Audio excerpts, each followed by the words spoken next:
The entire time Belle and Ryuu have been traversing the deep floors, there's been this stark contrast in the way they perceive things. One pushes forward with a naive sense of idealism, while the other simply persists knowing a decisive action will eventually have to be committed to. It's a clash of beliefs in which both lead one to make some form of sacrifice. A battle of conviction where neither is willing to give up on the other. So, as we go through this series of events leading up to this mutual sacrifice, we'll take a look at exactly how things went in the novels. A thorough glimpse into the thoughts and actions which led to that final brilliant explosion. But first, this video is sponsored by Tower of God Great Journey, a brand new idle RPG that brings to life the stunning fantasy world this hit webtoon is based off of. If you're a fan of the original in any capacity whatsoever, then I have no doubt you'll love the stylized designs and creative animations that retell the story. It's a high-quality reimagining that lets you experience Tower of God all over again. So, with the main characters Bam and Viol being given for free, you can then build your team around any of the other notable characters, all of which come with their own stories, upgradable gear, and ignition weapons.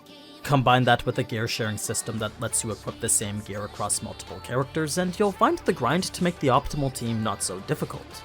It's a true AFK-style idle game that collects rewards and levels your characters for you.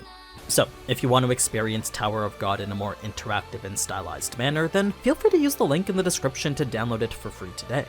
Not only are there several launch rewards like a free Endorsey, but just completing the beginner's event gives a free legendary character ticket and the Black March weapon.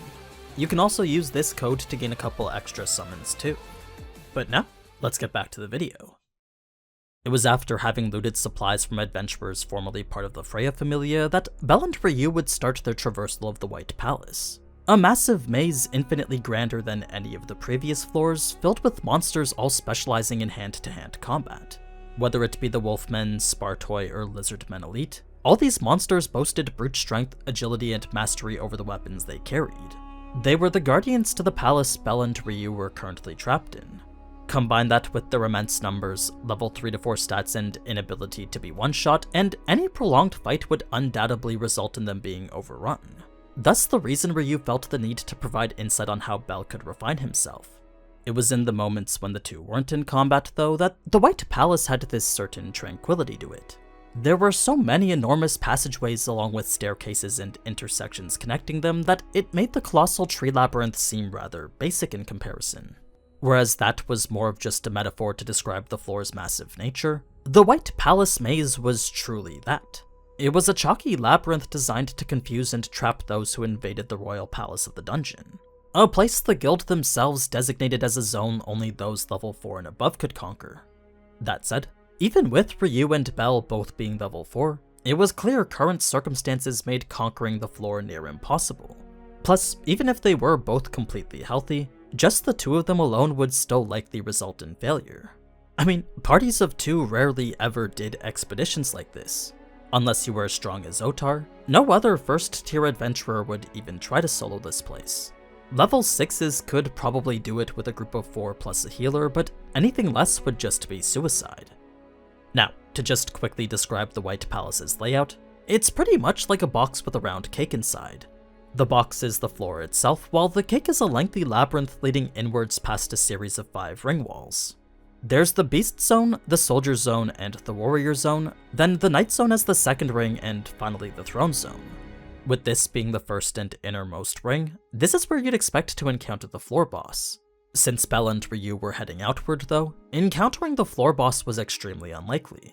The maze would also become a lot less hostile and easier to traverse since there were more intermittent battles and less complex routes the closer to the outside you were. So, once Ryuu identified their location as the Warrior Zone, that made knowing where to go a little bit easier. It was a small ray of hope that resonated with Belle, but remained far from Ryuu since she was so focused on self-sacrifice. The anime could have explained it a little bit better, but the whole reason Ryuu was so set on sacrificing herself was because not having the resolve to do so would just lead to hesitation. The opportunity may in fact never even arise, but in the case that it did, Ryuu needed to be ready to commit to it immediately. To waste any time second-guessing it would just lead to both of them dying, and that was something she wouldn't allow no matter the cost. There was a time when Ryuu would have gleamed with hope just like how Belle was, but past experience had shown her that those ideals simply weren't realistic. A better future just sometimes wasn't possible. Fast forward now to when they're fighting in episode 7, and all that advice Ryuu had given was being applied perfectly. They had used the terrain to give themselves the high ground, as well as limit the number of monsters they'd have to fight here. Due to the narrow passageway they'd placed themselves in, only 1 or 2 monsters could fight them at a time, making observing the enemies all the more easy as well. Then, by keeping track of his right arm, which Ryuu said tended to float, Bell could strike much more precisely in the exact spot the monster's magic stone was located. He had effectively refined his combat to involve the most minimal movements possible, kind of like how Sid does in Eminence of Shadow. Now, it was after the two had come across the Spartoi next that Bell finally understood why the guild rated this floor at level 4 minimum D rank. It was a realization that stemmed from just a simple 1v1 with a single Spartoi. Despite this skeleton lacking both skin and muscle, its strength and agility were far greater than any of the monsters he'd been fighting earlier. Not only that, but this Spartoi also possessed skill on par with any other adventurer. Any strike towards its core would lead to a parry, and any opening he would try to make would be seen right through and countered. He couldn't even lead the Spartoi to where he wanted, since their battle sense made them too intelligent to be baited by him. So that normal control Bell would usually have over the battlefield was no longer present and even being turned against him. These Spartoi simply possessed a level of cooperation and battle skill unlike anything Bell had ever experienced before. Of course, Bell would normally win in a prolonged fight against just one of them, but the dungeon wasn't so fair as to only spawn one. No, what made the dungeon so fearsome was its numbers. Spend too long on any single enemy, and in a matter of moments you'd find yourself surrounded by them, which is exactly what happened in this point of the anime. Now, seeing as conventional combat wouldn't work against these Spartoi, Bell had no choice but to resort to magic. But it was right as he hurled this firebolt towards the horde that an obsidian soldier would jump in and absorb all of it. We didn't get to see this monster in the anime, but as a creature made solely from hardened lava, this enemy would serve as the #1 counter to all his magic. They were these jet black constructs whose primary forte lay in their defenses, specifically their ability to counteract magic as effectively as amulet stones. So, with Bell's attempt to escape completely denied, that's when the Paluda would show up and wipe out everyone. A scene of chaos that would just so happen to provide that opportunity to escape. If you're wondering how they survived it though, well, that's because they had managed to steal a Spartoi shield. First by rushing behind it before the spikes could hit, then severing its arms so they could use its shield freely. It wasn't just because they ducked like how they made it seem in the anime. In any case, with yet another close call avoided, Ryuu couldn't help but feel that the dungeon was just hell-bent on killing them, especially when she finally realized the place that they were heading to. Bell still gleamed with hope, ignorant to the infamous location ahead of them, but as soon as Ryuu saw the steep staircase leading them upward, she knew exactly the type of trial awaiting them at the top of it. A futile challenge so incredibly hopeless that all she wanted to do was laugh at it. Reason being that the Colosseum was fundamentally different from everywhere else in the dungeon. Since the monsters spawned infinitely and endlessly, rather than the usual intermittent fights that allowed breaks between encounters, battle in the Colosseum could last forever. It was a bottomless goblet that even first-tier adventurers refused to traverse, a danger so immensely perilous that fighting the floor boss was probably easier. Nevertheless, the only way out was across, leading Bell and Ryuu to try and cross stealthily. The reason they couldn't try the floor below was not only due to the innumerable spikes protruding from the ground, but also the countless Paludas slithering around down there. It was this fearsome hellscape that threatened impalement, fire, and poison. Now, unlike how we saw in the anime, the Skull Sheep cloak had actually covered their entire bodies. There wasn't a single part of them exposed, which in contrast to the ridiculous setup from the anime, makes a lot more sense with regards to how they were able to stay hidden for so long.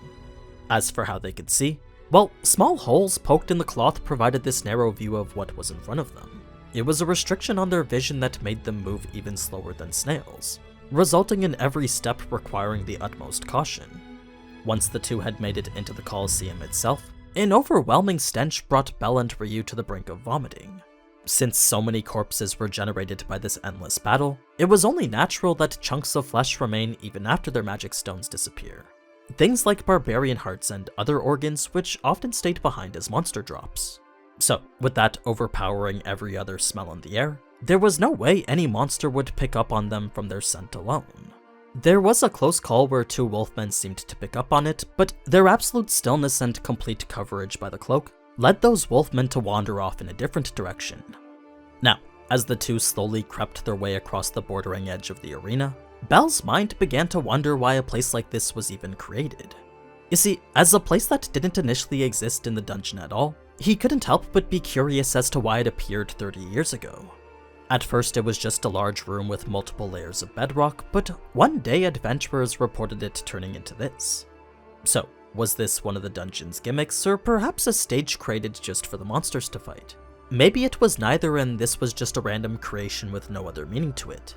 Either way, the only thing that mattered now was getting to the bridge. The first half of things were going pretty well, but as soon as that Spartoy spawned beneath them, literally every monster had started barreling towards them. It was the absolute worst scenario in which death was all but inevitable. Bel would still grab Ryuu and run as fast as he could, but that sheer terror which came from being chased led to a ragged breathing cycle with which he couldn't move efficiently anymore. After confronting the first pack of monsters head-on, despite clearing most with this intense ferocity, it wasn't without the cost of injury. A chunk of Bel's flesh had been gouged out by one of the monsters surrounding him. So, with the two now at risk of being overrun, Bel would use all his mind to cast Firebolt 4 times over. It didn't completely wipe out the monsters, but it did distract them enough for the two to squeeze through.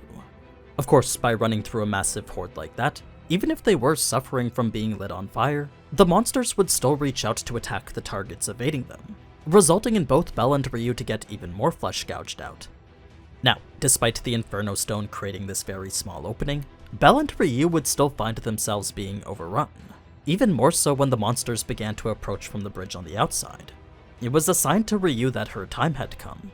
This was the moment in which her sacrifice was deemed necessary. The anime may have made it seem like she had time to escape with him, but in the novels the situation was a lot more dire. It was a grave turn of events that disturbed Bel right to his core. First, he would turn around to see Ryuu covered in injuries, then find that she wasn't even facing the monsters she should have been fighting against. No, she was barely putting anything into either offense or defense, almost like she'd just given up. Then, just as she finished her chant, Bel could only make out this warm smile before being carried away by her magic. He would try to extend his hand to reach out to her, but any hope of reaching was shattered right along with the bridge. He could only stare as she smiled back with that same warm smile that she saved him with. As much as Bel didn't want it to be so, he did understand why Ryuu did it. He understood that Ryuu had to make a choice for the both of them. Unlike how he would fight on and on with no strategy whatsoever, Ryuu knew trying to escape together would only mean that they would die together. So, with the calm understanding of what needed to be done, Ryuu would throw away her life so that Bel could live.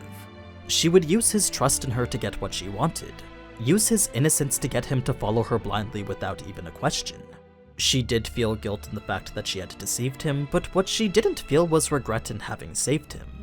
If tricking him was the cost of this being the outcome, then Ryuu was happy to live whatever life she had left with a heavy conscience. Now, despite the anime not showing it, there was actually a horde of monsters behind her just moments after she'd finished casting her magic. They were all rushing to get that single bit of prey remaining. Even after jumping over them and going deeper into the Colosseum though, every single monster would just turn and follow right after. It made for this whirlpool of beasts whose relentless pursuit combined to look like this giant serpent, one that would chase her layer by layer until the only place remaining was the middle. Once the realization set in that this was where she'd die, all she could feel was regret for having it happen so pitifully. She still didn't regret having saved the one most important to her, but she did feel sorrow for having soiled the name of her god and her familia. She remembered that fateful day in which her goddess had looked on her in disappointment for the decision she had made. She couldn't remember how she sounded or the exact look she had in her eyes, but Ryuu knew it wasn't the path of justice anyone wanted for her. Thus the reason she begged for Elise to pass judgment on her. Right as Ryuu was about to welcome that inevitable darkness though, the one thing she failed to account for had come to rescue her. She'd forgotten to consider the very nature of the person that she'd saved. The idealistic beliefs that insisted no matter who it was, if a person or monster needed rescuing, then no trick or injury would prevent him from doing so. He was simply incapable of leaving anyone else behind. As for how he traversed the maze all by himself, well, the advice Ryuu had given him in order to escape was actually the very advice he had used to find his way back to her. You see, when you consider that each of the 4 doorways is surrounded by a narrow set of steep staircases, all Bell had to do was head west, then go up at whatever opportunity he could. It was a unique bit of terrain in which every path was sure to lead back to the Colosseum. Even with him making it all the way here though, this mindless charge forward didn't come without even more injury. Numerous Spartoi and barbarians had managed to land a hit on him, much to the point that he was vomiting blood and covered all over with it. But even so, Bell's momentum carried him forward over their heads and through their legs. He had become this feral animal whose sole purpose was to reach Ryuu, paying no more attention to the monsters than he was to her pleas to stop. Unbeknownst to Ryuu though, Bell didn't rush in here without a plan. He had taken her advice and turned his knowledge into wisdom. It did carry a bit of risk with it, but what Bell had done here was the culmination of all his experimentation. Everything he'd done to learn more about his Argonaut skill was applied here and turned into wisdom. So, by knowing Argonaut could be applied to any action related to attacks, Bell felt he could boost the Inferno Stone the same way he does with his magic and the Hestia knife. If all it took was for his hand to be in contact with it, then Bell knew he could channel this skill's power into it. Of course, he also knew a 10 or 20 second charge was nowhere near what he needed, so that's why he began his charge the moment he'd started running. As soon as Ryuu broke the bridge and left him on his own, the first thing he did was grab the stone and start a concurrent chant for it. So, the entire time he'd been running back to the Colosseum, Bell was also prepping a full 240 second charge of Argonaut, an amalgamation of light and power unlike anything he's ever produced before. Those particles of light would start to dissipate the moment it left his hand, but in that fleeting moment after the stone was thrown, Bell's Swift Strike magic would prevent any of it from scattering. It would immediately spark this explosion of pure white brilliance, a blinding aurora that burned as bright as Bell's unwavering ideals. But yeah, that's the story of Bell and Ryuu from the past few episodes. A heartwarming tale of mutual sacrifice in which Bell's ideals completely shattered Ryuu's pessimistic realism. It's the first of 3 stories that are being told all at the same time right now. The second is Ryuu's backstory, and the third is the party that's currently looking for them. It's those stories that are told as independent chapters, and I figure it's the easiest to do cut content that covers each of them individually. So, with Ryuu's past finally done, that's the story I'll cover next. Until then, as always, thank you so much for watching, and if you enjoyed this type of anime content, then you already know what to do. Now, before I go, I just want to thank Tower of God Great Journey once again for sponsoring this video. If you want to experience the Tower of God story in a completely new manner, then be sure to use the link in the description to download this idle RPG for free today.